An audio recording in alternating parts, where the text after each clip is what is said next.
Oh, you had it muted. Okay, you worried me there for a moment. All right, let's go to regular lecture mode first because um, I had a student challenge me to a game real quick, so I figure I'll play him. He's nice enough to challenge me. Got to be nice. I got to put you down as my first chatter, of course.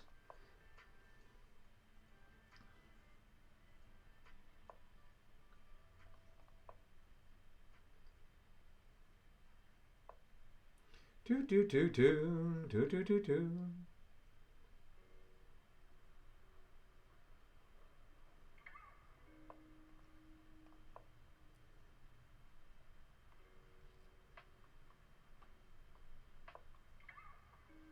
Ah, gotcha. All right, we'll just double up his pawns because we can. TK! Thanks for the raid, my friend. Thank you, thank you, thank you, thank you. Hey, all right, John is joining us. Oh, and Gridiron, I already have you down as my first chatter from last time. Let me unmute for my lessons. Hey, John, glad you can make it. How are we doing? I'm doing great. I didn't know if anybody was gonna make it. I was hoping, but wasn't sure. wasn't sure. I've had a hectic day, so I'm a little bit behind. That's why I'm not here. Understand. Yeah, I'm trying to figure out what to do. I know I'm doing for final class. I just had one of my students wanted me to play a game, so I jumped on it.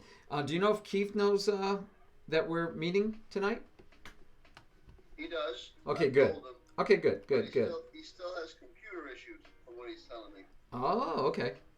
All right, bad news, but all right. So John's here. We will be having our private lesson soon. Right now, we are just working on. I am working on trying to win a chess game against my student who asked me to play him. I'm gonna finish this one pretty quick, and then we can get on with the lesson. Oh, you can't move the pawn. Why do I care? I don't. All right, so we'll see what my student wants to do here. We'll try to cause him issues.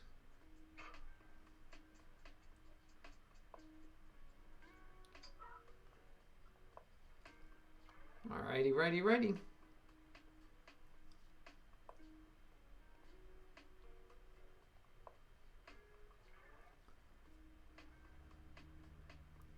Get out of that discovered attack. And we'll try to harass him some more.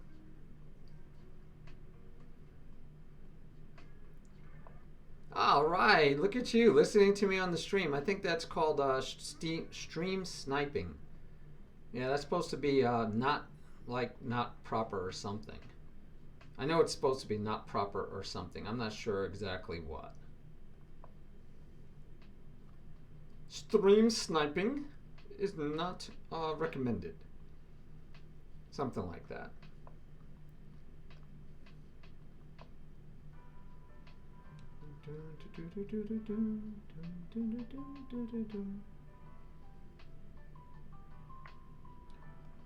Alrighty.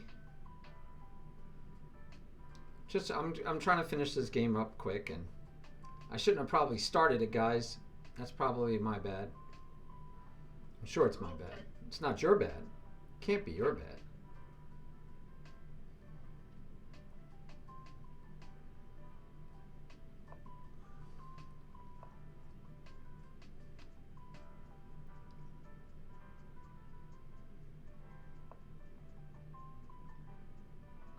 Okay, why didn't I like that for him?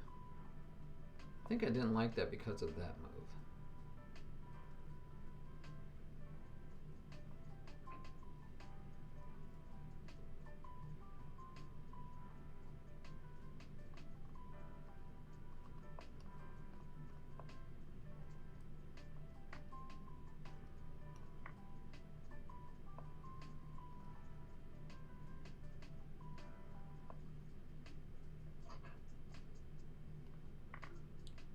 Thank you very much.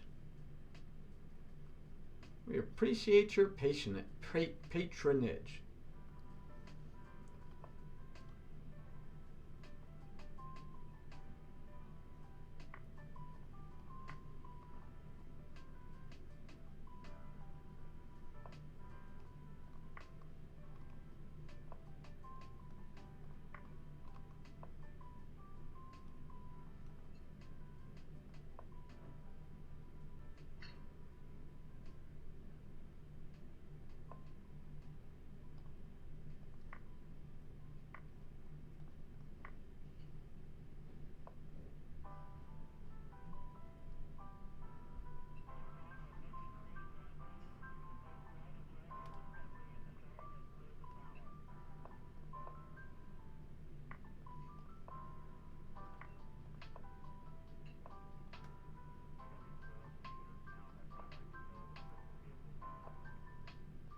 All right, we're almost done.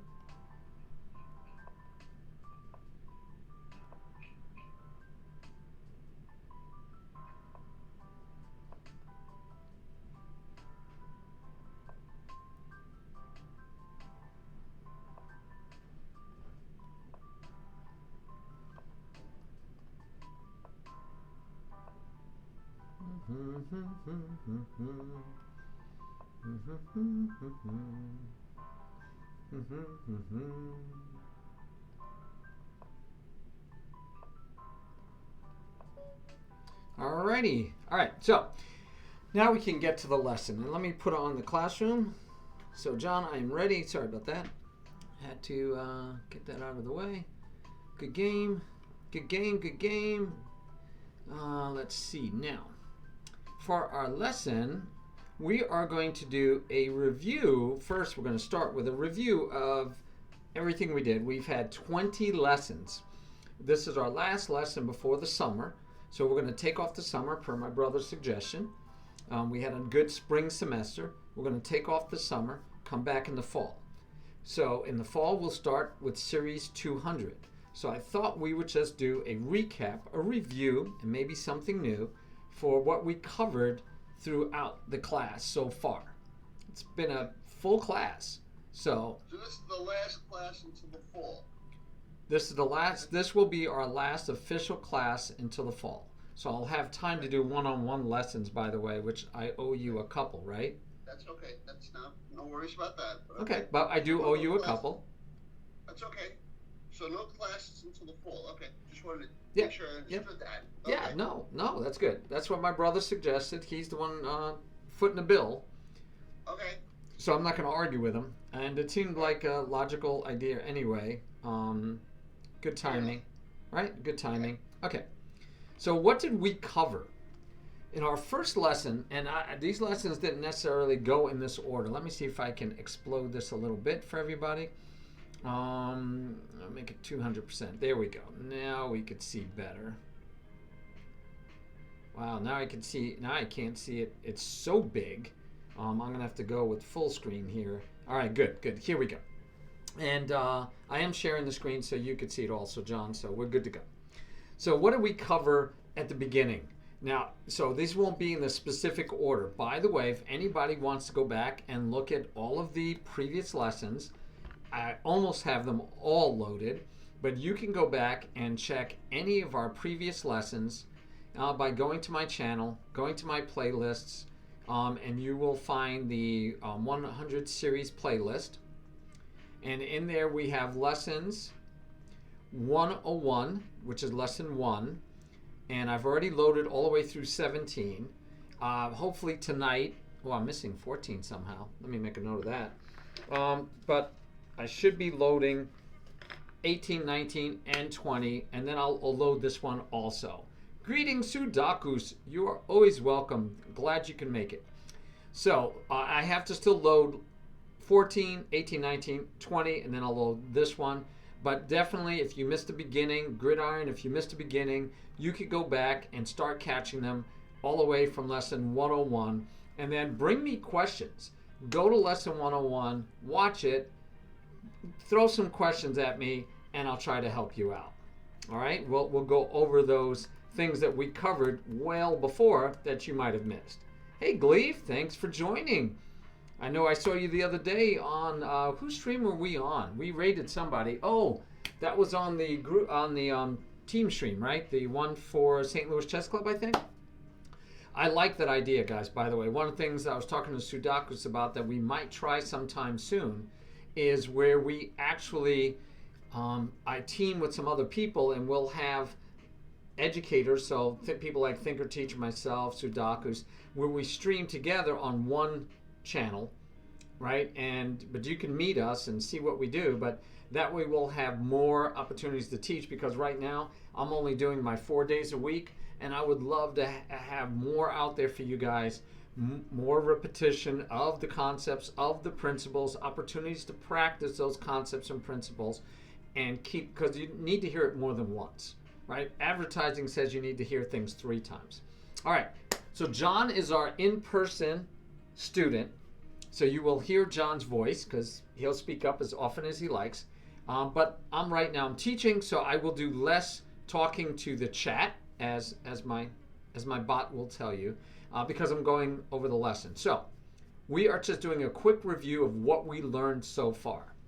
So some things we learned, some fun things, is how many squares make up a chessboard. Now you guys might tell me 64, right? 8 by 8. But really you have more than that. And if we go to the board editor and we clear off the board, let's just clear that board, we could start seeing that we have more than that, because here's a square. Here's a square. Here's a square. And there's a mathematical formula you can use to determine how many squares. It comes out to 204. And when you do this exercise, don't forget the full square. So there's multiple squares on a chessboard. So that was a fun thing we do. I usually do it with my students. I give them the quiz. I say how many squares make up the chessboard, or how many squares can you find on a chessboard, a little bit more accurate, and they have fun with it. What's the shortest distance between 2 points? A straight line, but not necessarily in chess. I'm going to whip through these pretty quick, by the way, guys. So for that king to get to here takes 8 squares, right? 1, 2, 3, 4, 5, 6, 7. Sorry, 7 moves. It can get to here. But watch. 1, 2, 3, 4, 5, 6, 7. That wasn't a straight line. So in chess, it's odd because you cover a whole block. You cover the whole square area every time. A straight line you don't have to take the straight line. And you say, why does that matter? We showed you where sometimes it matters. You need to come out here to say threaten a pawn so that you can come back here in time to protect this pawn. But if you didn't come up to threaten, your opponent's like, hey, I'm good. And they just carry on and you lose the game.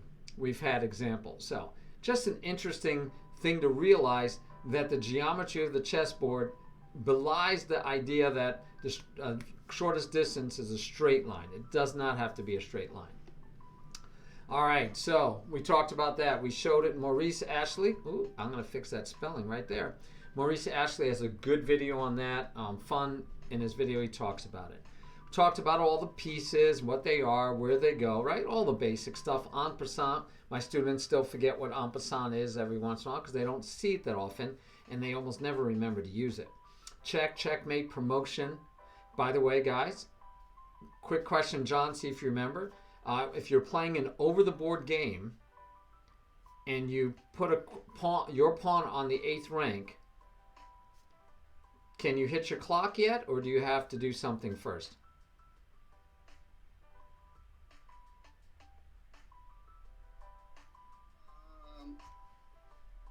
So we're here in the game.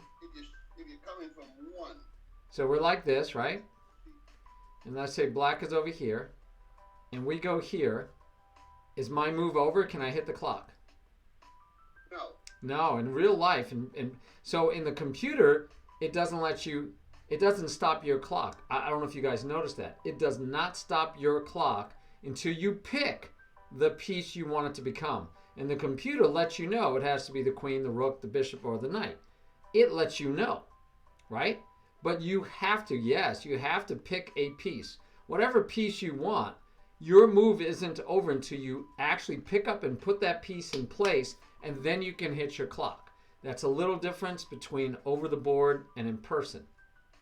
And I think what happens is you'll find beginners that have never, or what we call OOPs, people who've only played over the online, so only online players. If they were playing in real life, I could see them putting the pawn there, hitting their clock, and then going, oh, let me find a queen. No, you can't do that. You actually have to go find the queen, put the queen there, and then hit your clock. So the reason I'm going to spend 2 more seconds on that was just to remind you that the play is different online than it is in person. And that's one of the things we did cover in our lessons, because if you've only played online and you go sit down to play, it would behoove you to know some of the rules that you don't have to really pay attention to when you're playing online, like check, right? If you are in check, you can't move it. You have to get out of check. Otherwise, it's an illegal move. Well, guess what? Your opponent doesn't have to declare check, but online, your king lights up. And online, it won't let you ever make an illegal move. While in person, you can make an illegal move. Your opponent has to catch you at it. So flip that. Your opponent can make an illegal move. You have to catch him at making the illegal move. Otherwise, the move stands. All right. Yes, make sure the opponent does not have your queen in their hand. Yes, say, I need that, please. Thank you very much. They like to hold on to pieces. All right. So we talked about that. We talked about the different draws, the 50-move rule, the 3-move repetition, which is not in a row, but people have always, I don't even know why they call it 3-move repetition. It should be 3-position repetition or something else, because 3-move is misleading. And then we talked about how we could teach, and we teach by chess playing with pawns, right? Purely pawns. So we would just play with pawns against pawns. Oh. All right. Now, you can't do that even in the analysis board in Lichess because it doesn't allow it, but we would do this. This is how we would play, and we would have our students play with chess pawns, and whoever gets a pawn to the other end first wins. That's it. That's all you have to do, is be the first one to get a pawn to the other end. Doesn't matter what else happens. This player, white, wins. It's a good way to start teaching beginners, and we talked about it, but we didn't do it because it's hard to do unless you're using a board editor. But what we did accomplish is we would play with kings. And you still can play either to checkmate, because you have to teach them checkmate, but you can also just play whoever gets a pawn down to the side. We like to play when you add the kings, you have to get the pawn down to the other side, and it has to stay there for one move, right? So if your opponent could take it off right away because his king is defending the square and you didn't defend the square, then that you don't win. But anyway, so we did that. We talked about the values of the pieces, and I will reiterate at the beginning level, bishops and knights, just make them 3. For queens, make it 10. For the beginning level, that to me makes a whole lot more sense. John, in your case, you might want to make the knight 3.5 because you like knights better than bishops. Right. All right. Then we talked about Lichess, using it, how we're going to use it, how we do homework. We talked about etiquette, proper etiquette, not talking smack, playing with good sportsmanship, not cheating. I was just playing Xavier online. He asked me to play right before I started the stream, and he told me in the Lichess chat, oh, I'm listening to your stream. And I said, well, and I mentioned to all of you, you're not supposed to do that. And he immediately said, oh, I'll mute your stream. Now, there's a gigantic lag, so it probably wouldn't help him anyway. But stream sniping is poor etiquette, right? If you're playing somebody that's streaming. But, there's other things that come into play. So things like accusing your opponent of cheating because they kicked your butt, That's not nice. That's pretty poor sportsmanship. Letting your clock, like you have 2 minutes left on the clock, you're one move away from a forced checkmate by your opponent against you, and you just let your clock run out. You don't move for 2 minutes, and you go, well, maybe he'll quit the game before me. That's poor sportsmanship, right? You should resign or play. So little things like that. And, they're not too hard to figure out, poor sportsmanship and poor etiquette, because just think of how you would feel if someone did it to you. And if you don't think you'd like it, then don't do it. We talked about how to use Lichess, and hey guys, I use Lichess. I'm not against chess.com at all. I have a membership there, but I use Lichess because I find it better for teaching.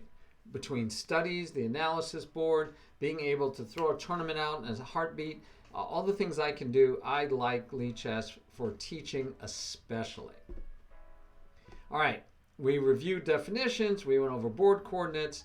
Keeping score, which you don't have to do online, I think is critical. I think you definitely need to do that. You need to learn how to do that. If you're going to play in person, you need to know how to do that. And if you look at games, even if you just look at your games, right? So if I go to, because we're going to talk about this in a minute. By the way, John, I did look at your first game in the study you sent me. And I did already give you feedback on game 1. But in this game, the nicety is that you can make notes. Okay, so we're talking about keeping score though. So here you could see the score on the side. And you want to learn what that means, of course, because if you look at a magazine, if you look at a paper book, if you look at even online videos or Wikipedia or whatever you want, a lot of times you're just going to have moves to look at. You should know what they are. You should know the moves. When you discuss this with other people, you want to be able to say things like, watch out for your your F7 pawn. And you don't want to be going F7. That's where is F7? I don't know. Right? You should learn the nomenclature and the coordinates for keeping score. All right. We kept going. We went over basic checkmates. We went over basic endgames. I like teaching endgames first, and it's logical to me because we start off by teaching the pieces, right? So let me get up another screen here. If we start off by teaching the pieces and how they move, and we start with, say, chess, kings and pawns, right? We said that we can have kings and pawns. So if we're going to do that, we're going to learn how all the pieces move. Yeah, let's move you over here. All right. So we're going to teach you how the pieces move. There you go. Why not start with endgames? Because in endgames, I have fewer pieces. So I could do this one first, but then I like to usually just let's add the bishops. And then we had fun because we would do bishops versus knights. And we held tournaments with this. This was the starting position. And we did a tournament. In fact, we should do one tonight for a reminder and see how much we've learned. So this will get a good idea for you. This will help you become acclimated to how knights move versus how bishops move. And as you know, in the arena tournaments, you mix them up. Sometimes you have bishops, black, sometimes you'll have white. So sometimes you'll have knights, sometimes you'll have bishops. I think if I remember correctly, when we did this exercise, we actually gave white the bishops because white moves first, and letting them develop the knights first made it even a little bit of an advantage because, right, he could just pop the knights out. So here white takes 2 moves to get a bishop out, but black can get his knights out faster, but he moves second. So it kind of balanced out. So that's a fun thing we did also. All right, back to what else we covered. So again, we might do that tonight, right? That might be a fun one. I do want to show you something new, though, probably for the last half an hour. All right. We went over basic endgames. King and pawn, a lot of king and pawn. We went over king and rook versus king and rook, pawn versus... We went over a ton of those. We talked about pawns being the soul of chess. If I tell you nothing else, 2 things. Remember, pawns can't go backwards. So be very, very picky about when you push a pawn. Be careful when you push a pawn. Be picky. If you have no idea what to do in the position, you have only one rule. you cannot push a pawn. Again, if you have no idea what to do in a given position, your one rule is you cannot push a pawn. You got to find something else. Now, we gave you things to do when you don't know what to do. We're going to be covering that a lot more in this 200 series for this, because we'll be talking more about middle game planning and middle game play. But moving on. So we talked about pawns, isolated pawns, double pawns. Passed pawns want to be pushed. Passed pawns want to be pushed. That was one that we talked about a lot. Push pass pawns. All right. So we talked about pushing a pass pawn. Pass pawns want to go. Talked about how to find a pass pawn using candidates. We didn't talk too much about fewer pieces equal less room for error. But it's true. When you have all of the pieces on the board, when you start a game at the beginning, at this point, I can make even theoretically bad moves in the sense that they're like, I've seen them move and then move the pawn again.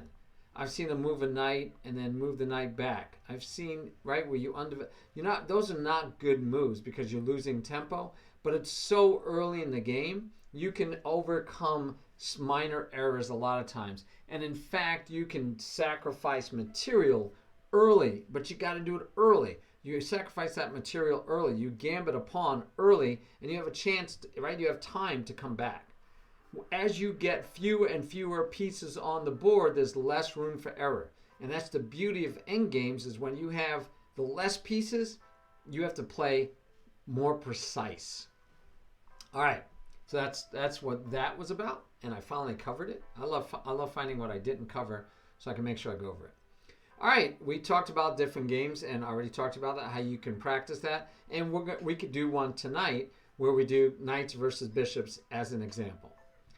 Time is a major factor. We did talk about time, but not as much as I'd like. I think we're going to save that one for the series 2.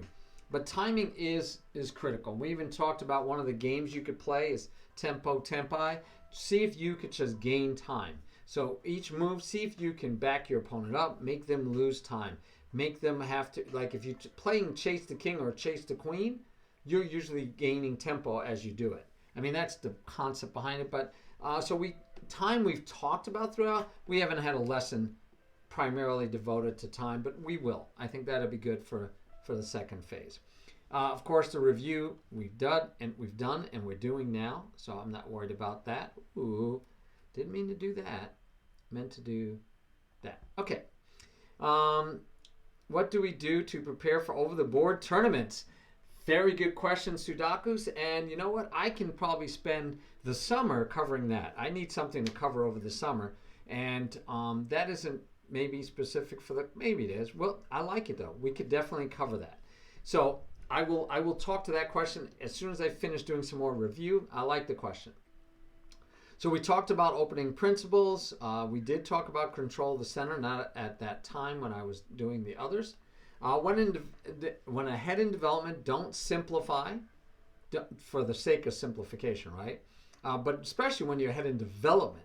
If you simplify when you're ahead in development, remember, you're taking away some of your advantage.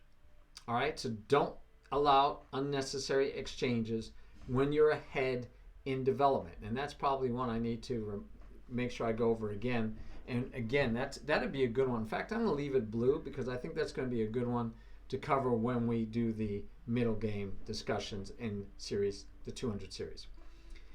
We did talk about if I had 2 steps in development, look for an attack. And by 2 steps, I mean if you've castled, that's a step. If you've, of course, developed your pieces, that's a step. So we were looking at a game the other day that Murphy played, but I was also looking at an opening in the perk where I ended up in the perk defense. Black was way behind on development.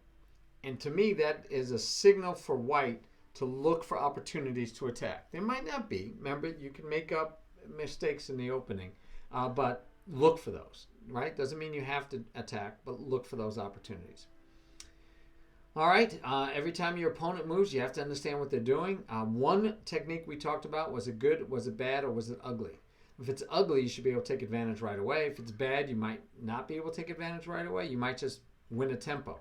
And if it's a good move, you better know why and make sure it's not something that's going to hurt you in the long run. So if it's just a solid move, good move, no problem. if it's a good move that's actually threatening things, you better pay attention, right? We talked about free candy. Number one thing for beginners. Last week, actually this just Sunday I think it was, we talked about the three biggest mistakes that are, three biggest something. I think it was mistakes that beginners make. And one of them was the number one thing that all beginners make is they give away too much free candy and they don't take the free candy when it's offered. All right, we covered seeking alignment.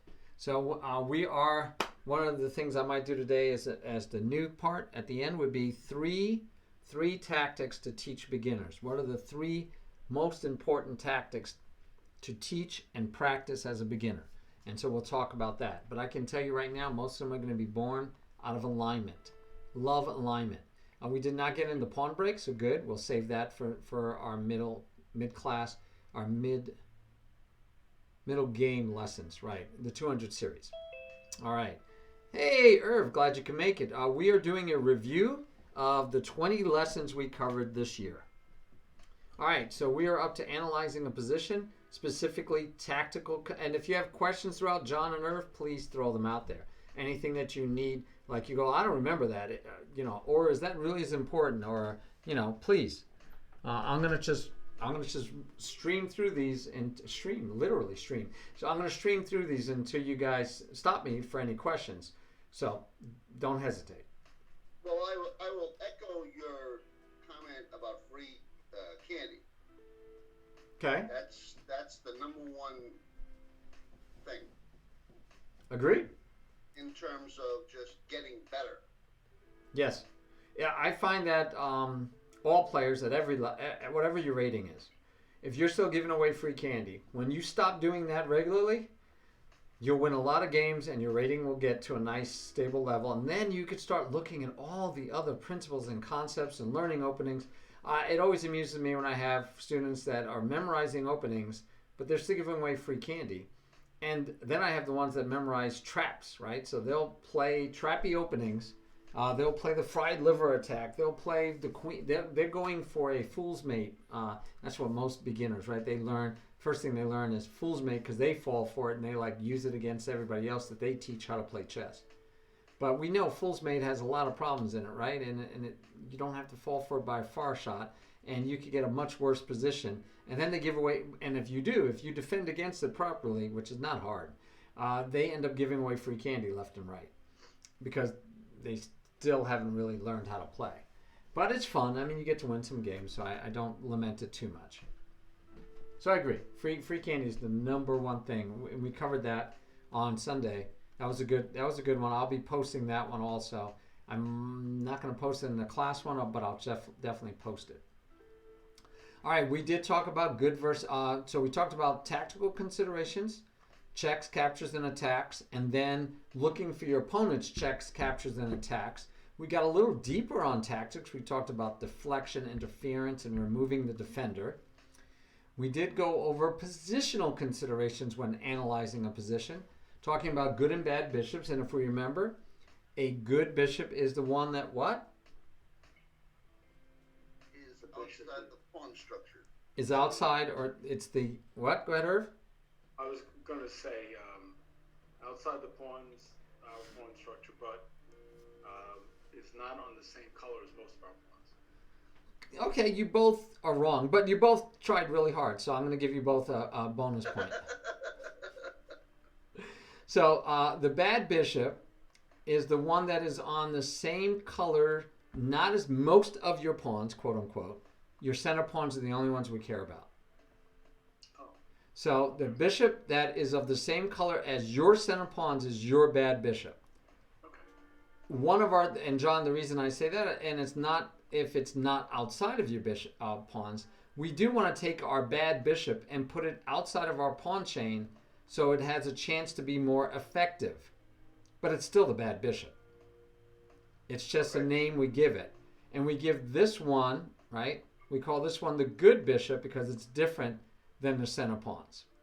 So regardless of how you're using it, the situation at the time, right? Because I could take this bishop, I could take the good bishop and make him really bad, right? He could be here, and right now that bishop has no real scope. And we could go even worse and say, okay, that's a dead bishop, right? That bishop is doing nothing. It's the good bishop, but he's not good. Now, the reason why he is kind of good is because I can still sack him at some point, right, if this wasn't here, and I can get a passed pawn. But the bad bishop, this bishop, look how bad that one is, because in this scenario, he can't even sacrifice himself to open up anything. See the difference? Yep. So it doesn't matter. The point is this bishop has some chance to do something, while this bishop is going to have less of a chance because his pawns are in his own way. And we only call that based on the center pawns. We don't worry about any other pawns. Okay. I have two questions. Yeah. One that I don't think you covered at all during any of the lessons, but for the really real beginners, especially playing over the board, not computer, but over the board. So I have a fundamental, silly question there, and then I want to give some accolades. So on the question side, I actually saw two people playing in my chess club, and they had started a game, and they accidentally had the board set up wrong when they started the game. I think it was one of the knights and bishops were on the wrong squares, or I've seen where the king and queen are on the wrong side. So, and they started playing the game. If this had been a tournament, what would you, as a tournament director, what should you do? So it depends, and I have to check the exact rules, but I think it's 2 or 3 moves. I forget how many. But if you've played 2 or 3 moves, both of you have played 2 or 3 total moves to the game, the board just stays the same way. Wow. Okay. You just play. And that's mostly because tournament directors are trying to get games done. And you can imagine that if you'd said, oh, look, we're on move 20. We've played for a half an hour, and we realized the board was set up wrong. Okay, we'll start all over again. I'm 20 minutes behind on my tournament. Gotcha. I believe that's the reason. And I can't remember if it's 2 moves or 3 moves, but if it's like you've only made 1 move, then you fix the board and you keep playing. You don't have to start over because you should know where the pieces belonged. You shouldn't be making a move going, my bishop's going to be freed when it's in the wrong square. Yeah, I was worried more about raw beginners. Yep. And that's why when I give my instructions before every one of my tournaments, I tell everybody, check all of the pieces right now. Make sure the king is on this square, the queen is on that square, and I tell them E1, D1. And then I usually walk around because I usually have no more than 10 boards going at a time. I go around, and they don't start until you tell them start your clocks. So I walk around and just glance at every board to make sure they're set up right, because you're right. I have beginners that set up the board incorrectly. Right. And then the second, it wasn't what I was going to mention second, but because you just said that, I also played in an over-the-board tournament where the clock was set up wrong. Okay. It was supposed to be, I forget, it was a 30 plus 5, and it was set up 30 plus 0. Okay. So, which didn't realize it until I was under a minute to play. Fortunately, I was able to win the game, but so I would just recommend also for those players listening, if you're going to play an over-the-board tournament, that's not a bad thing to check either. Don't assume the clock is set up with the proper settings either. Correct. Yes, and it is incumbent on both players to check the board for both sides and to make sure that your board is set up right and that you're playing the right opponent. I've had people sit down and play the wrong people. Even though I announced it, told them who's playing on what board, who's got what color, they'll have the wrong color. I had one come up to me and say, oh yeah, I had the same color 3 times in a row. I said, you shouldn't have. I gave you a different color for the second game. Oh, they didn't pay attention. So yeah, a lot of that happens. And as a tournament director, it's, hopefully those are your biggest issues. Yeah. Now, if you go back to your list, your checklist there, so to speak. Right. So go back to number 20, I guess it was I'm going to call it the checklist right there, right? Analyzing a position using tactical considerations. Right, but I'm going to call that a checklist, right? Sure. Of things to look at. So. Sure, or look for. I'm in the middle of reading a book called The Checklist Manifesto, Okay.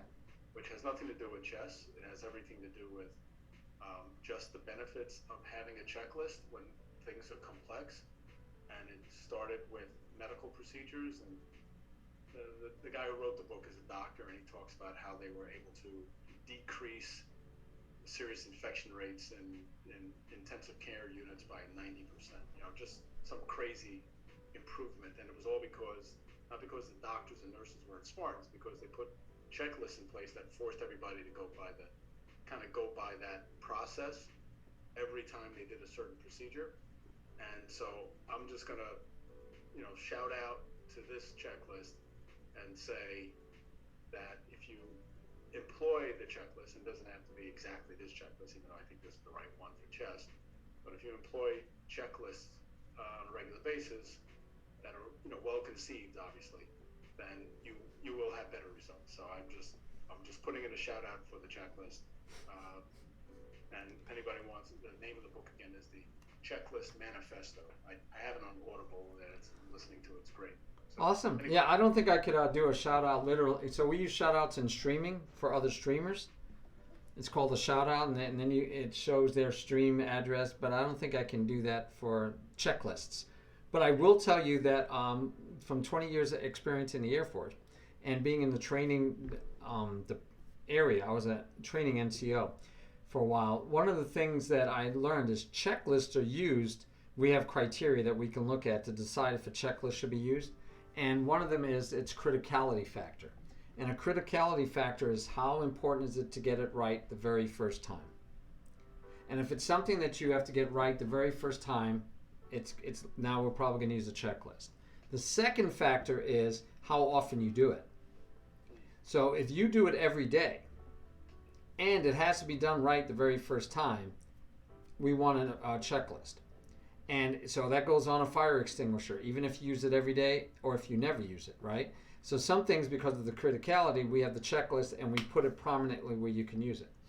Other things are that I do it so infrequently, I need a checklist to also follow it. So interestingly enough, using that concept, and I didn't actually put this together until you just talked about it, I talked about the fact that you can use this check, captures, and attacks and threats checklist, right? Gotham Chess uses it. You can use it, but I said as you get stronger, you don't consciously think about them. You just run through them. So in the Air Force analogy, because he does it so frequently, if you played chess 5, 10, 30, 40 games a day, every day, because that's what you do, that's how you make your living. You're a professional chess player. So if you do it every day and you play chess every day and you're using this checklist every day, guess what? It becomes ingrained, it becomes memorized. You don't need to go look at the checklist anymore, right? It's ingrained, it's just part of your nature. And so again, the frequency can play in it. And of course, the criticality, it's important for you to check for checks, captures, and attacks and threats because you might miss opportunities or you might miss attacks. But it's probably not as critical as some other things. But in chess, it's pretty important. So I agree. Use the checklist, but understand the higher frequency of playing and of using the checklist, you at some point won't need it. Now, unfortunately, I thought you were going to ask me about like if I'm playing over the board, can I have a checklist? No. If you're playing over the board and you have your score sheet, you cannot make a note to yourself, CCATS. You cannot write that on your score sheet. You can't say, oh, that's just my mnemonic to remember to check for checks, captures, and attacks. And every time I write down my move, I notice that and I make sure I do it. You can't use any aid like that. You can't use notes. You can't use mental notes. You can't use reminder notes. None of those things are legal. So when you see people that wear earphones and they're listening to music, imagine, yeah, they're listening to music, but they also are listening to a tape that says, don't forget to check for checks, captures, attacks, and threats. It is important. And here are some of the tactical considerations they could have that going on in their ears. That would be illegal. So you can't have any outside help when you're playing. All right, so I try not to look at chat because I told you I'm doing a lesson, but In a mature over the board, if you forget to turn phone off and it pings one board, it happened, they carried on. My game, I lost immediately. Really? Well, a lot of tournament places make you keep the phone, take your phones away, right? You can't even have a phone because you might use it to cheat, much less anything else. Distractions. You definitely can't get phone calls. So some places will just make you turn it off. And if you don't turn it off and you get a call, they can penalize you 5 minutes off your clock. Give your opponent 5 minutes added to their clock. They can penalize you any way they want. That's the power of a tournament director, and hopefully they state all those rules up front. All right, so we also have analyzing a position positionally. Like I said, we look at good and bad bishops. Now we went over that. But we talked about bad pieces, and that's where it gets confusing because we use it for good and bad knights.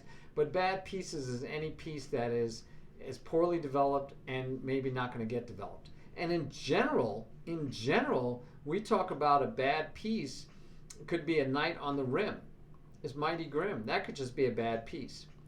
And a knight that's stuck here in the corner, that's definitely a bad knight. That's a bad knight, guys. It's just bad. So pieces can be bad. And so poorly developed, poorly placed might be a better terminology to use, but okay. We talked about weak squares, strong squares, open lines, unprotected pieces, undefended pieces. And undefended pieces is one of the best ways to find another tactic. And that is double attacks. And we'll talk about that. We'll probably add that in tonight. Like I said, I'll give you a bonus. We'll talk about the 3 best tactics to teach a beginner. We went over pawn formations, not as much as I'd like. We're definitely going to do it more in the 200 series. We just recently, this isn't in order, we just recently, our last lesson, we went over who's winning, how to determine who is winning.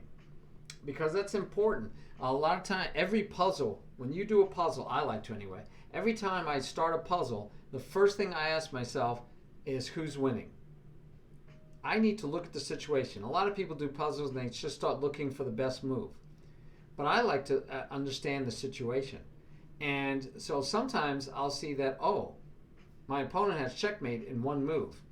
Okay, I either have to, whatever I do has to stop the checkmate, or I have to checkmate them. Check them and keep checking them, because if I don't, they're going to checkmate me. So that becomes easier to solve. And by the way, if you're playing a game, and you probably wouldn't have gotten to that situation without already having a deeper plan and knowing where you were going. But you could get surprised and go, oh my gosh, he has checkmate next move. So now you have to figure it out. Do I just play against that move? Do I defend? Or can I find a way to attack him first? Right? You have to find those. And we saw a game, we went over a game together, if you remember, where it was a game I think Sudoku's played. It might have been a Sudoku's game. But the queen was here threatening the knight, the rook. And there was another rook here for, I think it was a Sudoku's game. So this is great. We can actually show a real game. So it was something like this. I'm going by memory, guys, so give me a little bit of leeway, please. Not a lot, but give me a little leeway. It was something like this. And there was a forced win for white is, so black is threatening checkmate. And they just took here, and now they're threatening checkmate. And so it wasn't even a puzzle, it was in the game. And you'd have to say to yourself, okay, my opponent's threatening checkmate, and he's threatening 2 rooks that are undefended. I could just play defensive. We talked about this as being a bad thing. We could just react and say, I got to stop the mate. It's a back rank mate, and I'm going to lose a rook. So I'll bring this rook back, and I'll protect this one. Or I'll bring this rook over and protect that one. Yeah, that's what I'll do. And you would have missed the opportunity to checkmate your opponent. I think that wasn't there. Because the move was this, this, and that. So there was a chance to checkmate your opponent. And it doesn't matter if we put the rook someplace else. But the idea was there was a chance to checkmate your opponent, and you'd miss it if you only react. So, anyway, we did... Do you want an example of that? I just showed one. Okay, I can give you another one if you didn't. Oh, do you have another one that you want to share? Yeah, the study that we looked, the new study Okay, you're. And this first game or the second game? The Sudokus? Yeah. So That one. Sudoku. Sudoku. Yeah. For some reason, you have 2 copies in there now. Yeah, I put it in. I didn't realize it was there. I just put it in there. Oh, It okay. was already there. So somewhere in here, there was a checkmate threat. At the very end, there's a double checkmate. Okay, let's check it out.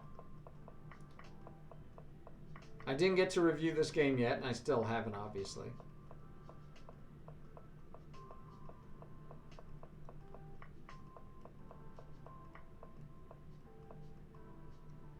I did draw some arrows, though. I did look at it then. I didn't. Okay, so yeah, here. So So the black king, that nasty little pawn on the 6th rank again, we talked about that last week, right, is kind of hemming in my king. correct. And the rook on the 7th file is keeping him off out there. If he brings his rook over, which he does, the one on the 1st rank, that's mate if he brings it down.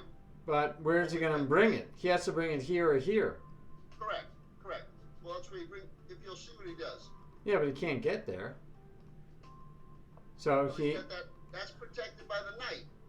Yep. So he's like trade. Really, he's trying to Correct. trade it. Okay. Exactly. Right. Which. Right. The two pigs on the 7th on the 2nd rank is strong also. Stronger. Right? Yeah, you have checkmate, Right. which was very well done. And we talked about that when I looked at the game on stream, that it was, and you weren't there, but I went over your games on stream, that the pigs on the 7th were extremely powerful. And, yep, he missed the fact that the knight was protecting the rook, and he's dead. And actually, as soon as he lets you get the pigs on the 7th, I don't see how he stops you from winning here. I see. Well, I was in trouble in this game, and just knowing the pigs on the rooks on the 7th rank is a factor was what we went for, and just to see what it could do. And sure enough, Yep. but we wound up getting. We were both looking at mates, depending on who got the move. Yep. But yeah, your mate comes way sooner, and yes, beautiful. Well, I had to find the right move though, because Yes. and it took me a few minutes to figure out where to go, because the rook is protected by the knight. Yes. Hard to That's see one of the sometimes, things. right? Yeah. Because his is obvious. His rook comes straight down to C8, game over. Yep. Mine, I've got to figure that out. So, Yeah. Well done. Well done. All right. You don't need But this these second copy, are- though. these are some of the things we have talked about.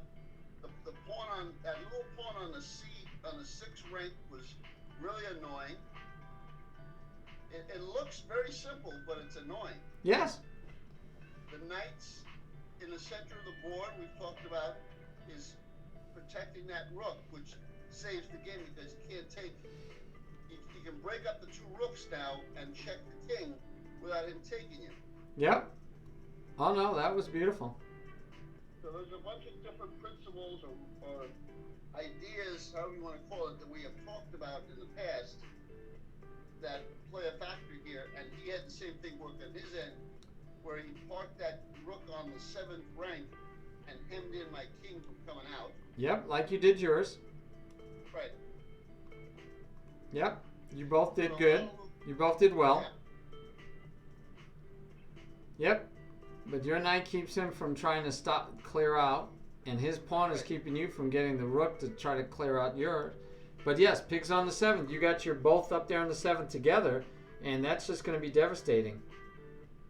I mean, worst case scenario, even if you didn't have the mate, right, you could chase him around for a while. Now, you couldn't chase him too far because of that. But, Right. yeah, if he moves here, you mate him. If he had went the other way, you're still going to mate him.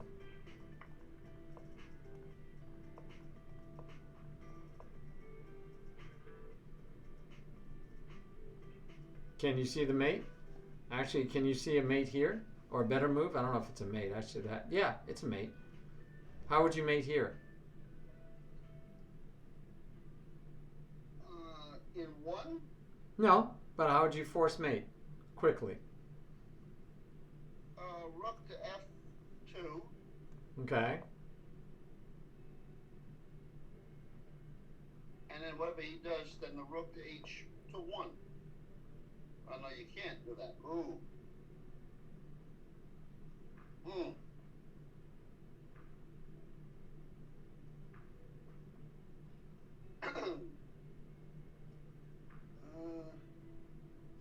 And the good news is this was a correspondence game, right? Correct. So you would have found it. I feel confident you would have found it. Oh, I had to play around a little bit to find what I got. But yeah, okay. So that's mate. Right. And if you made the mistake of letting him out this way, you could just go there. He has to go here, and then you have mate again. Right. Okay. So yeah, you had mate either way he ran.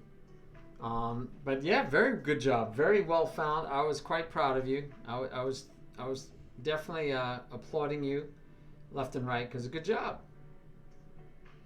All right, we did talk about, we didn't talk much about making game plans. We're saving that.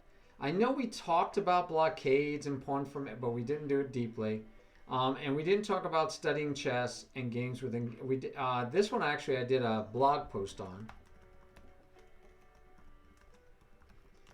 And let's see, what else did we cover more stuff? No, I think that's it. I think that covers our 20 lessons. Very nice. All right, we did talk about game within a game, and I did that on, I don't think I did it in the class with you guys though. So it's something we could still cover, but I did cover it in one of my streams, and there's a blog post on it. Hey, Thinker Teacher. Wow, look at you. Hey, Raiders, how are you guys doing? We are just finishing up our review of our first 20 lessons. Thank you so much, Thinker Teacher. We got to give you a shout out, of course. All right. Thinker Teacher is one of my favorite streamers. So we just finished going over our 20 lessons that we did in our Chess Series 100 lessons. It was a basic lesson starting from the beginning, all the things we covered. We covered a lot, guys, and you could find those on YouTube. I do have my series right here, so you could go out to YouTube. I have to still load 18, 19, and 20, but otherwise they're there. You could check them out and see those lessons. All right, so tonight, besides going over the review, the other thing I was going to give you was something new. And the something new I want to share with you was the 3 best tactics to teach beginners. So we're all about teaching on the stream, as you guys know.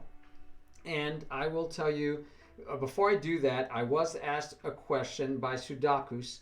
And Sudaku said, how do I prepare for over-the-board tournaments? How do I prepare for over-the-board play? So I think we should answer that first. I think that's a good one to make sure we answer. Hope you guys agree. All right, so this is our final class. So what are you going to do for over-the-board tournaments preparation? So the number one thing I think you should do is actually play over-the-board games. So it might sound silly, but if you've been an OOP, only online player, go find your local chess club, and before you play that first tournament game, find a couple of players and play Skittles. And we call Skittles casual. Online they call them casual instead of rated.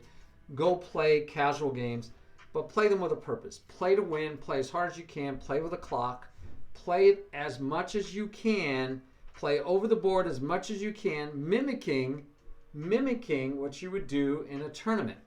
So, what does that mean? That means part of that is you want to keep score of those games because you're going to have to do that in a tournament. But you also want to do that with the concept of keeping score because you will have that game to go back home and look at.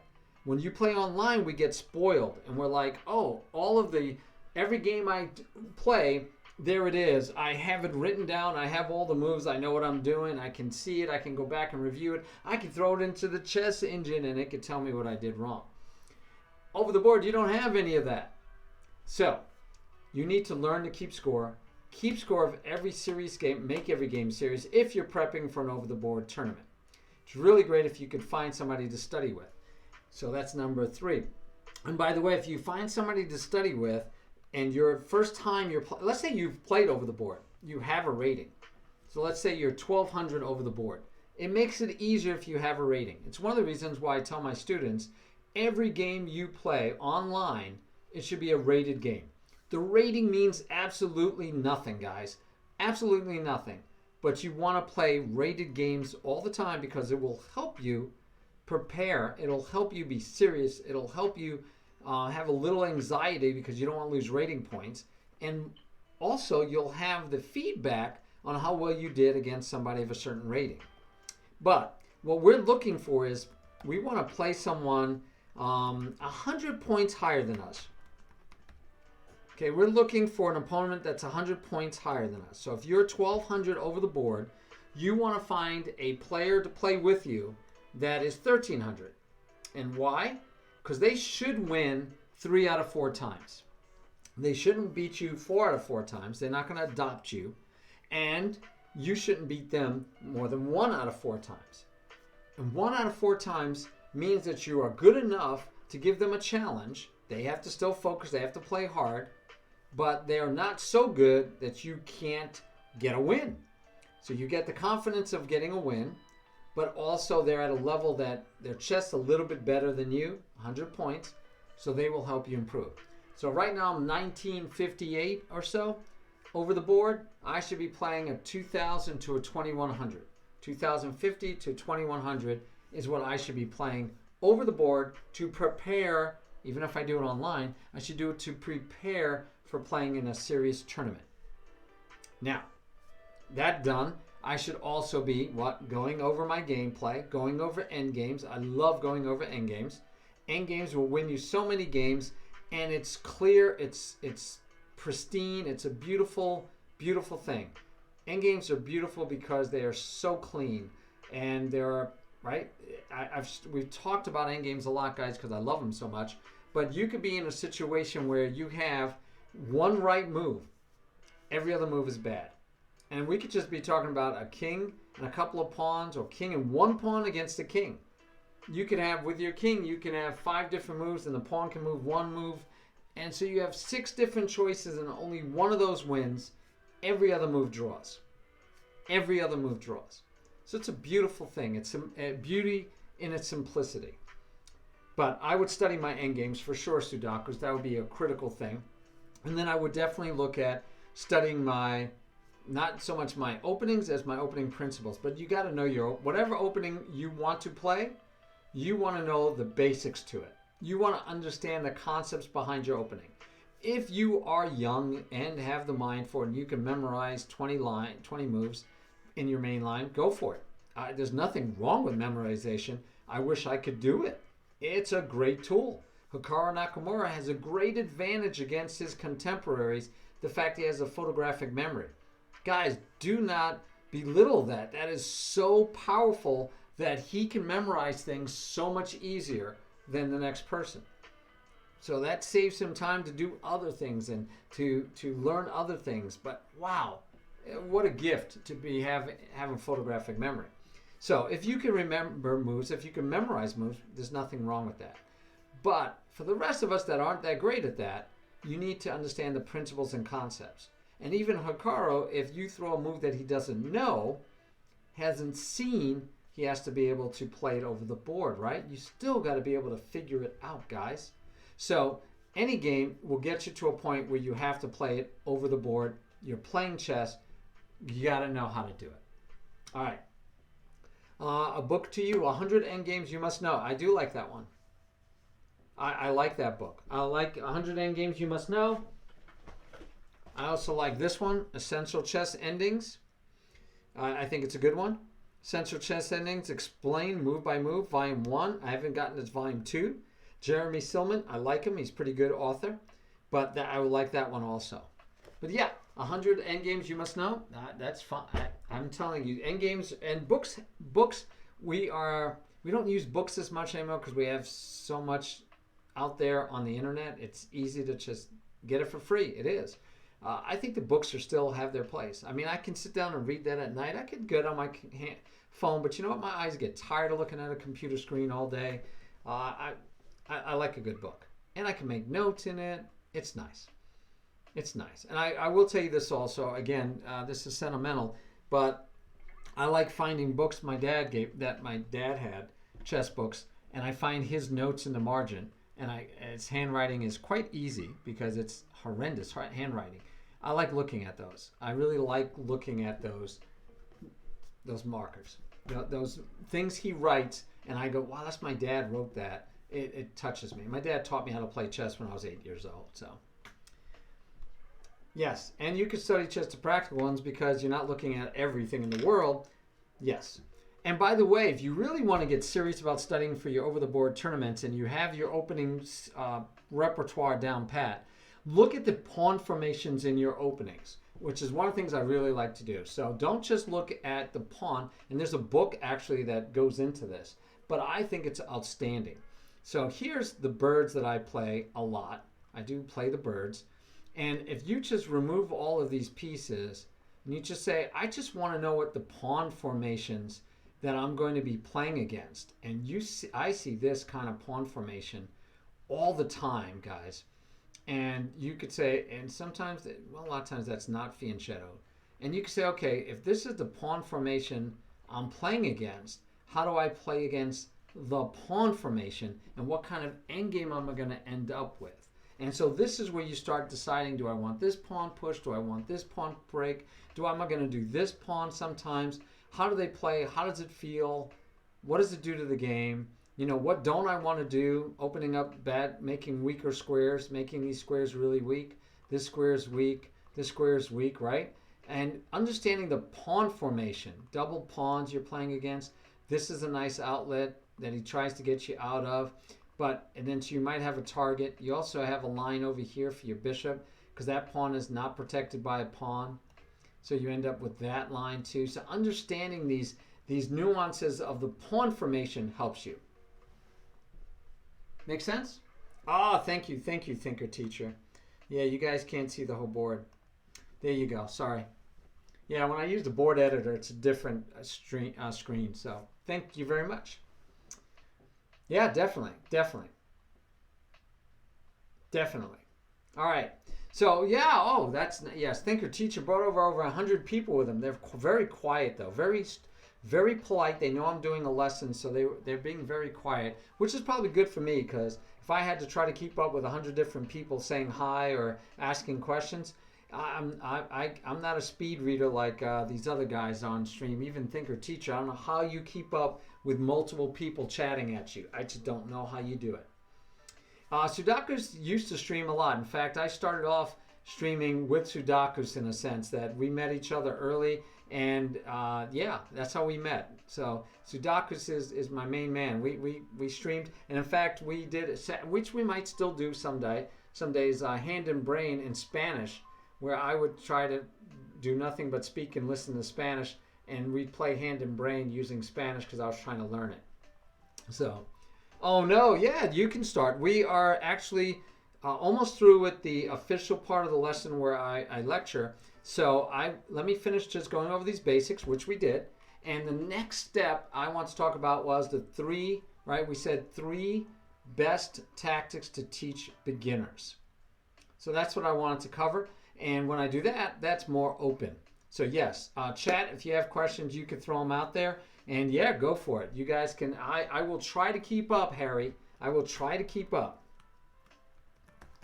And I know I'm going to have trouble. And I usually try to say hi, but Sudakus is he's one of my mods, so maybe he'll help me out. All right, maybe sometime we could do some practice. Yes.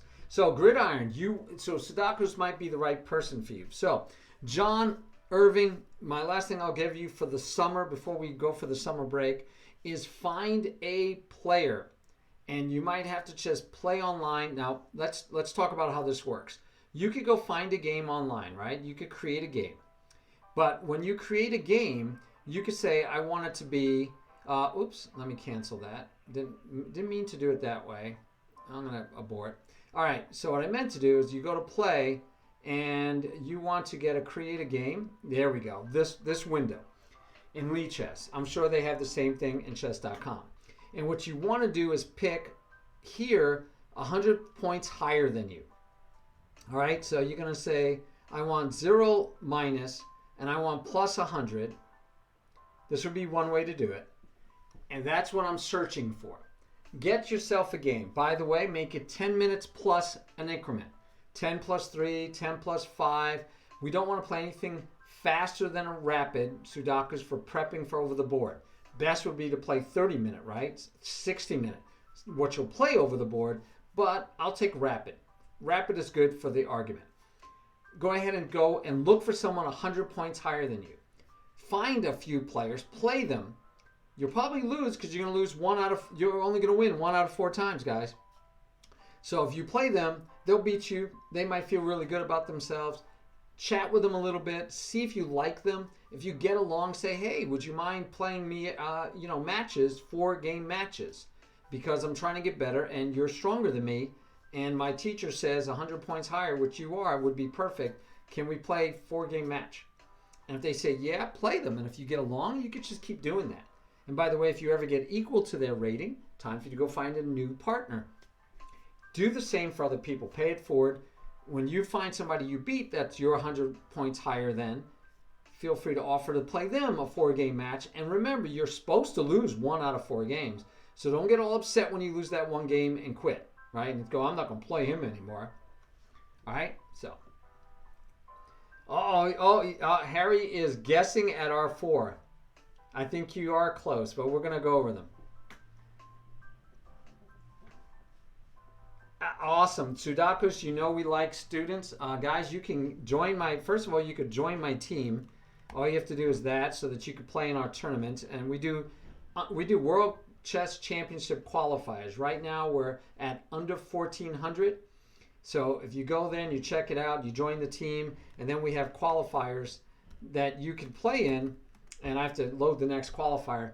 But you can play in the under 1,400 World Chess Championship. We do them every month. We're doing 1,400 right now. Next month, we're going to bump into 15. Then the next month, 16. We did it for the whole past year. We ended in May at 2,200. We were the under 2,200 Chess Championship. And we had, I think, 3 to 4 months of the under 2,200. And as you guys can see, Chess with Chris is our current world champion. He beat Monkey Play 27 this month to take over the crown. So now we're starting over again at under 1,400, and we're going to just keep climbing to get there. All right, I played in 1,800 ChessCom. Excellent. Nice. Excellent. Yeah, if you don't have chess clubs close, it's hard, but that's where, again, find somebody online 100 points higher than you. That's a good way to go. And if you want to teach your son Gridiron, check out my first streams, those first VODs on the YouTube. I highly recommend you setting up the chessboard with chess pawns and playing pawns to start. All right, chess pawns. All right, let's go with, we promised that we would talk about the top 3 tactics to teach a beginner. So I'm gonna give you the top 3 tactics to teach a beginner. It's not that hard, and you guys might know them. In fact, I know you know them because we've done the tactics. But what are the top 3, right? What would be the top 3? All right, let me use so it's a little easier to see, and I can go back to my lecture board, and I can use these to show you what the top 3 are. All right. Top 3 tactics, guys.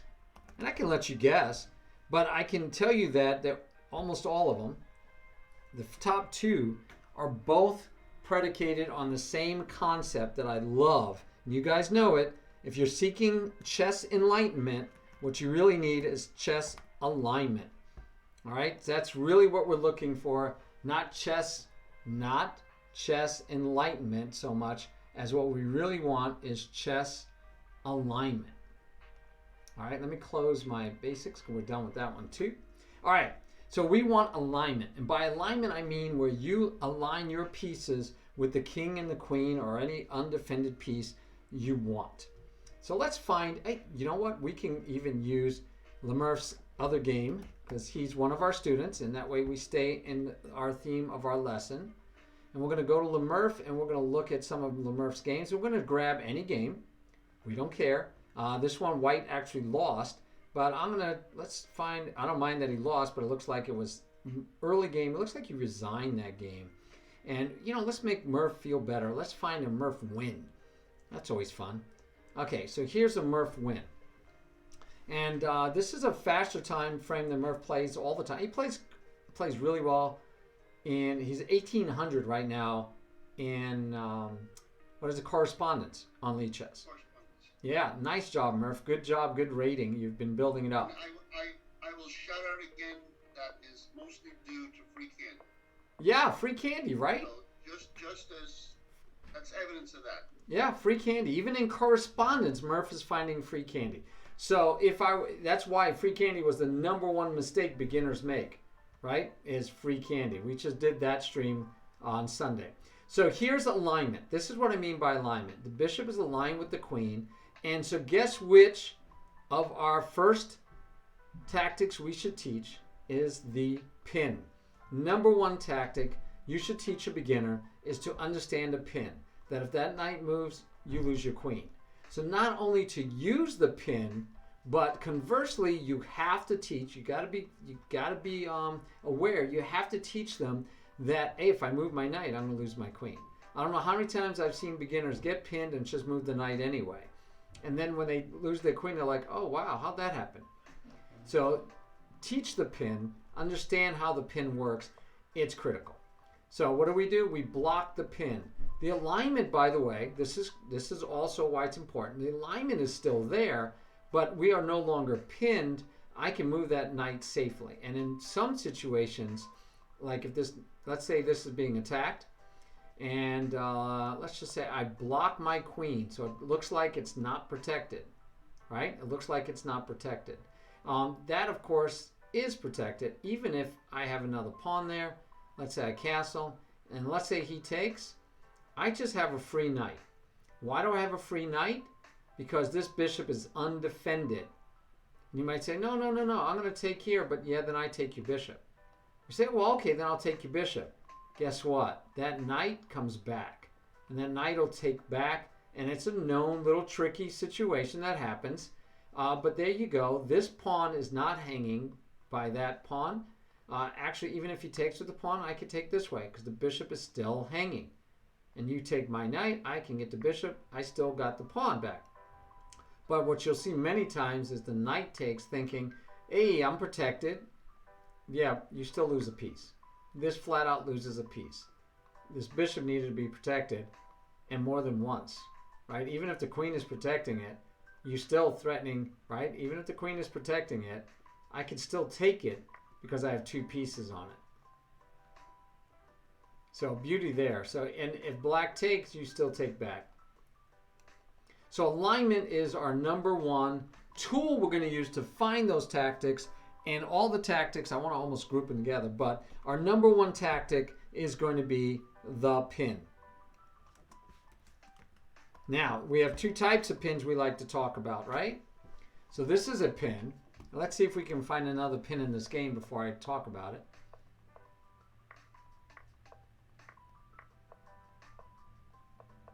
By the way, this is not a pin.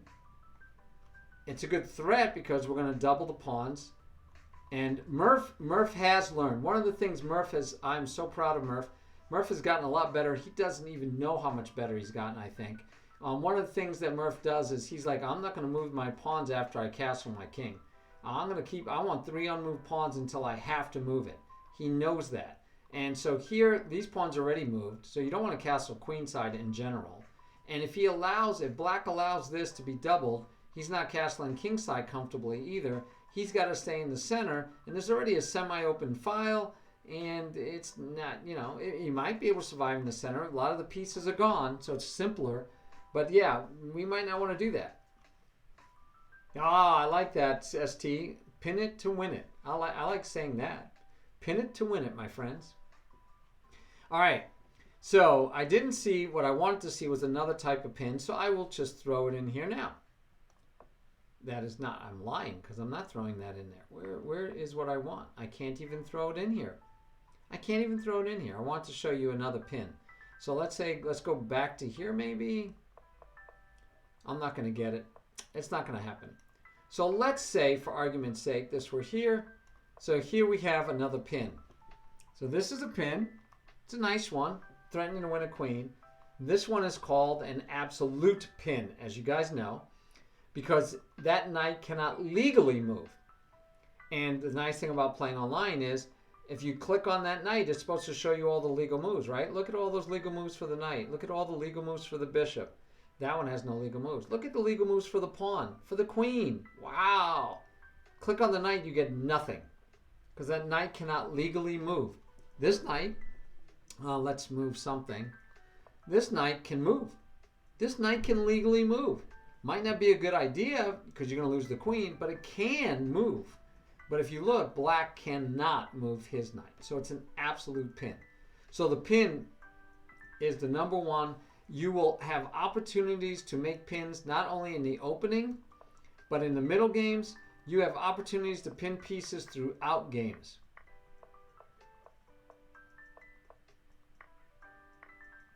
Just going to look through the game and see if there's any other pins that we can see. This pawn is literally pinned, guys.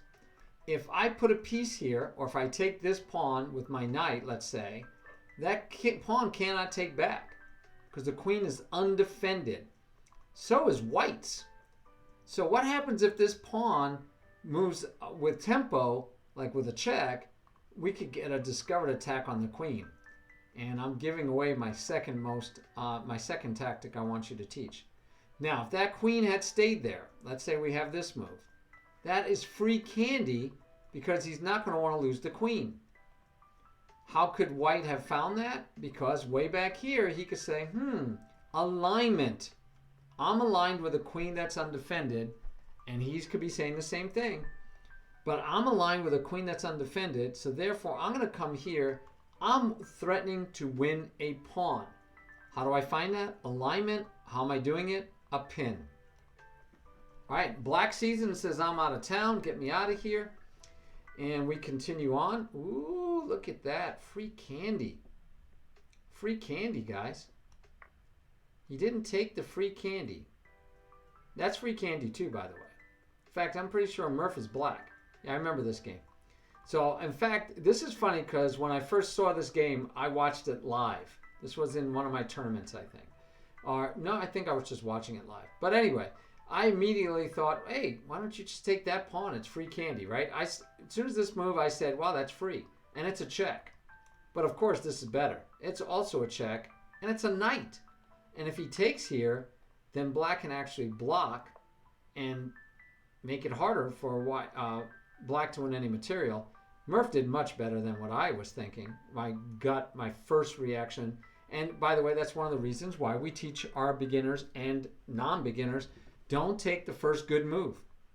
Don't take the first good move. What we want to do is look deeper. See if we can find a better move. Don't take the first good move. Make sense? All right. I was trying to... oh, there we are. Welcome, welcome. Love when you guys say hi. All right. So don't take the first good move. Look for a better move. And Murph found a better move than I found on my first good move. So keep looking. Find better moves. All right. So pins, though. Now, right? And that's just dropping another rook. All right. So I didn't see any more pins. Let's take a look at a gridiron game because he's in our chat. And he's one of our students. And actually, it looks like he's playing right now. I don't know if we should do that. I think he's playing a game. Let's see. Okay, I thought I saw pieces moving. Maybe I didn't. Yes, he is playing. Yeah, so it's funny because sometimes you guys are playing while watching stream, which is awesome. I would love that. So he's playing a Caro-Kann and looking for alignment, guys. Free candy, looking for alignment. Just checking for any alignment going on. Now, alignment normally is, by the way, bishops and rooks and queens. Knights are not your major tool for alignment. So the second tactic I think you should teach beginners is a discovered attack. And the reason I say you should teach them discovered attacks is because it's basically the same thing as a pin, almost in reverse. I'll give you an example. I talked about the English. The English opening is the same as playing the Sicilian, but in reverse. And even Lichess says if if black plays e5, then you are playing the Sicilian in reverse. You're playing the Sicilian with a move in hand. You're playing the Sicilian with an extra tempo. You get to move first. Okay, so that's playing an opening in reverse. A pin in reverse, in my vernacular, is a discovered attack. So we need to set up a discovered attack here, right? I mean, that's what we want to do. Oh, I know. Let's do this one. I think this should get us a discovered attack. Maybe I'm wrong. Maybe this won't get us the discovered attack we want. Maybe, well. All right, I mean, I could take here. It's free candy. I'm looking for a discovered attack, though. So let me just keep going, even if it's not the best moves. I just want to I'm trying to set up a position so that it makes sense for a discovered attack. Let's go here. Let's go here. All right, I'm almost there. We're just going to go here. We're going to go there. All right. And it, by the way, I could have done it even if the king moves, but it's more fun with the king there because then we get alignment, right? So white is pinning his own pawn to the enemy queen. All right, get it? All right. Oh, I get a new. So Sudakas, you can use the welcome if you like for all of our new chatters. Anybody who chats for the first time, give them a shout out with the welcome if you like. Oh, I already did. My name is Buffalo. Sorry. All right. So anyway, so think of it as the pawn is pinned, right? Because if the pawn moves, then we will be attacking our enemy queen. You can think of it the other way. If the pawn moves, the queen gets to attack mine. So alignment. Now, if the queen wasn't there, it would still be alignment. But black can say he has alignment. So if this queen were not here, if this queen were way over here, then white can't take because, well, he could, right? He could. He'd have to take the knight first. And then white couldn't take because you'd lose the rook. But right now, the rook is protected. And we are threatening a discovered attack. So we take. The queen can't take. It is pinned to the queen can't take because it's pinned to the king. Now, we could have, if this was protected by a knight or something, even if the queen wasn't there, the king wouldn't work. This would be, the pawn wouldn't be able to be taken by the queen if it was protected. The queen would have to run away. The queen would have to run away, and we could take another pawn. So discovered attacks are super powerful, and they are basically a pin in reverse. Now, a discovered check is the best one you could do. So let's, instead of that one, let's say the queen says, oh, I don't want you taking me off. And so the queen moves over here. All right, just move it over here.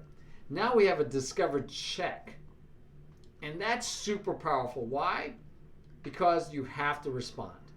If it was only the queen there, you could ignore it and, like, say, take the knight to threaten his queen. And if you had checks that you could throw in, you could throw a check in. But you can't throw a check in when you're in check. You could if you found a way to block the check and still say check yourself.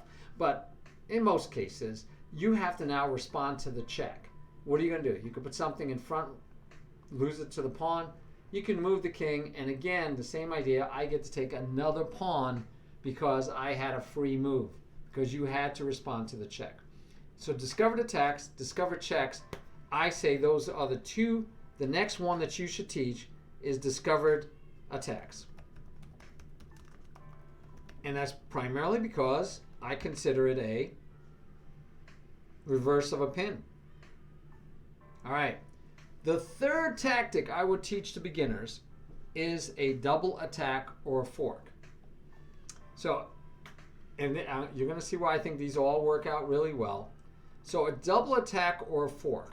So let's say your opponent plays the Vienna game and you take this pawn. So I sacrifice my knight for a pawn, but then I get a double attack in return to win back the piece. Hey, thanks, thinker teacher. Yes, check first, resign later. I love that motto. That's a great motto. Great motto. All right, so there you have it, right? It's just simple. It's a double attack. But double attacks can happen in multiple ways. And one of the ways you'll find double attacks, and by the way, besides these are the tactics you should teach to beginners, a fun part of this is you could go to puzzles, especially, again, I do Lichess, go to puzzle themes and go find these puzzles. So you should be able to find pins in here. Let me see so here's a discovered attack, right? Here are discovered attacks. Now, unfortunately, some of these puzzles are not as clear as I'd like them to be. But look at this discovered attack right there. I mean, that wasn't even, the puzzles, black is supposed to find a discovered attack. But look at that discovered attack right there. I mean, that knight moved. It's protected by the pawn. He's attacking the queen. You have a discovered attack for the enemy. By the way, you also have a double attack, right? You could take the knight and threaten the queen. You could take the queen. Watch this. You could take the bishop. King takes back, and now I can take with check and win back the queen. So how's that for a lot of discovered attacks in there? So white does a discovered attack on the queen, but we see that our bishop is going to be able to do another discovered attack. This forced move. Forcing moves are so good. You have to teach a lot of concepts, guys. I'm talking about specific tactics. So forcing moves is something I would also definitely teach beginners. So I can give away my queen because now with this check, he's going to lose the queen no matter what he does. If he pushes the pawn, if he pushes the pawn, if he puts the queen in front, he's going to lose the queen. So we're going to get the queen anyway. And there you go. And it doesn't go any further. Pawn takes knight. We have two pieces. We have two pieces versus one. Minor pieces. So the niceties, you can go into here, find the puzzles for the tactics you're trying to teach your students. And I say discovered attacks is one of those you want to use. The next one we said was... Fork is there also. Which one? Fork. Yes, we're going to do forks also. Here's your fork. And a fork, it says fork, it's a double attack. It could be a triple attack. It could be four-way attack with a knight, right? And sometimes your double attack is with different pieces. So take a look here. Can you set, and by the way, this helps me a lot because what I wanted to point out was to find a double attack, which is our next one. Okay, we're going to say double attack or fork. So we'll just go with the utensil for eating. A tenedor in Espanol. All right, so can you see, how do you find these? So one of the ways you could find them is finding undefended pieces. This guy is defended, by the way. So I would have loved if the queen weren't here because then I would go here attacking the bishop. If the bishop took, then I get to go here and do a double attack, attacking both of those. That was my idea. That's what I would have done normally, right? That way I would have won the rook and I had a check. Some of the best double attacks is when one of those attacks is a check. We want that. That helps a lot. So I didn't mean to solve puzzles, guys. I don't want to take time to try to solve puzzles. But you could go find, in this case, a double attack or fork puzzle. Anybody want to tell me the answer? Because I'm not trying to solve it. I'm ready to move on. Yes. Well, okay, thinker teacher. I think a fork. I think they use forks in Lichess as any type of double, triple, quadruple attack. Fork, because you can have two-pronged fork, three-pronged fork, or four-pronged fork. So a fork doesn't have to be, to me. By the way, for me, double attacks can also be where if I do a discovered attack, see, that's the beauty, and I was going to tell you, the reason I like these three is your top three to do, because you can combine them. You can combine and mix them. So you can have a discovered attack that gives you a double attack, right? You can have a discovered check that is a double check or double attack, where I do a discovered check on the king, and at the same time I'm attacking another piece. You can use two different pieces because you are discovering or uncovering one of them. You can have two different pieces attacking two different pieces at the same time, and that could be a double attack. And I know that's not technically a fork, and I'm not sure that the puzzles keep them separate. But to me, you can build on those for each one of them. Now, again, so I could go here. So here's an interest. Let's say we go here and we sacrifice the rook because we pulled, this is removing the defender or deflection. We removed the defender and then we got our double attack. So how are we finding all this? Again, I said I look for undefended pieces, right? The king isn't undefended, but it's open. But wow, okay, I can push.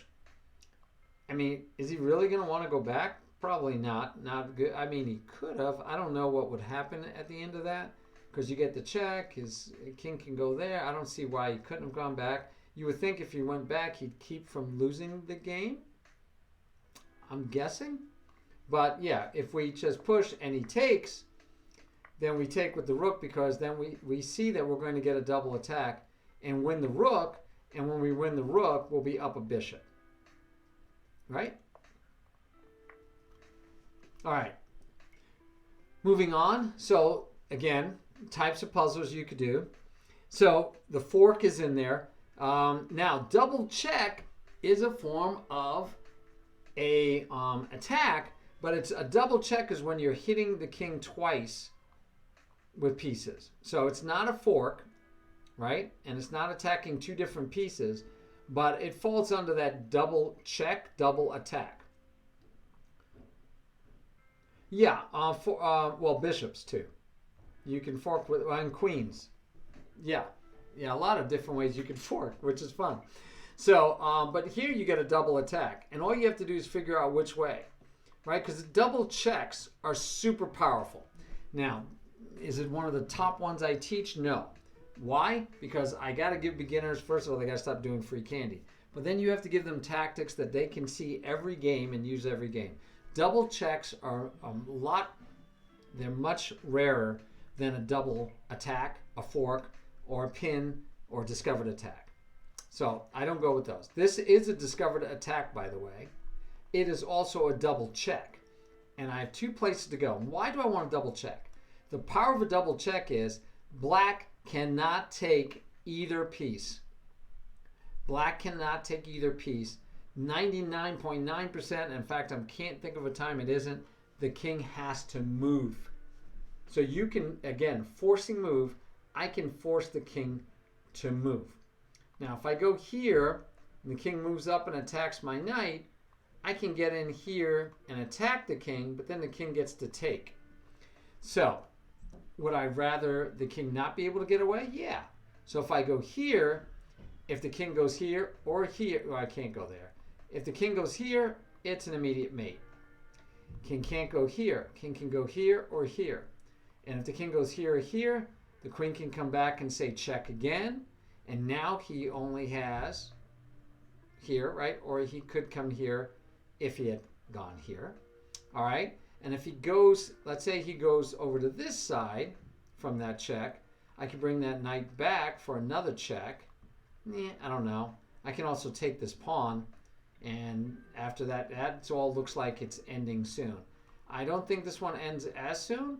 I could be wrong. Check, take the check. No, I don't like that one as much. So I would say you go here. I was wrong. All right, I was wrong. It is this one.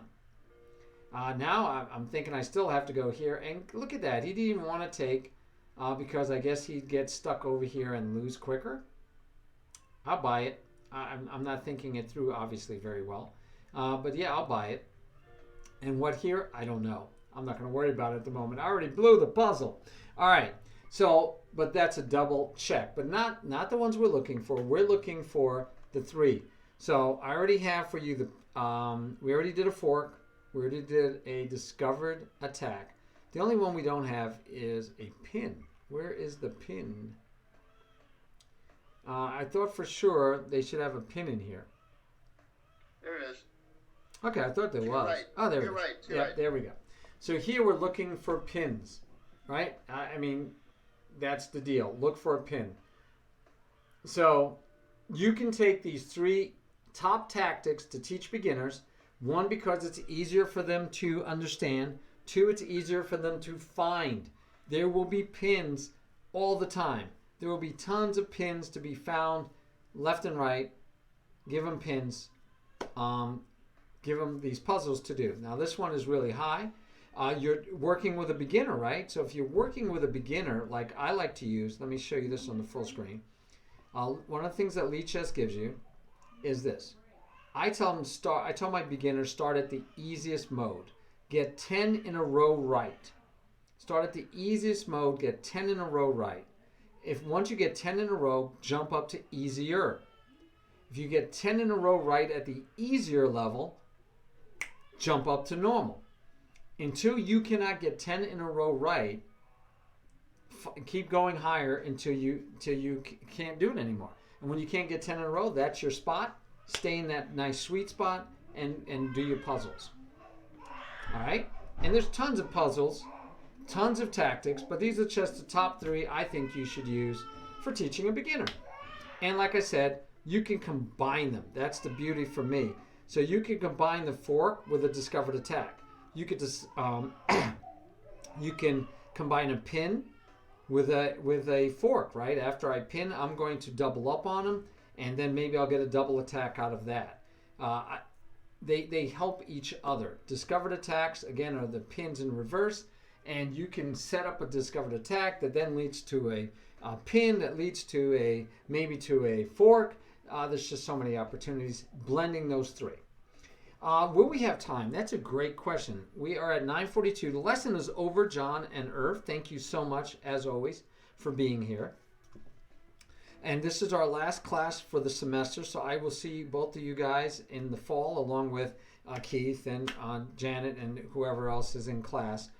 Thank you so much. I don't know how I'm going to earn bagels over the summer, but I'll try to find a way to get some bagels.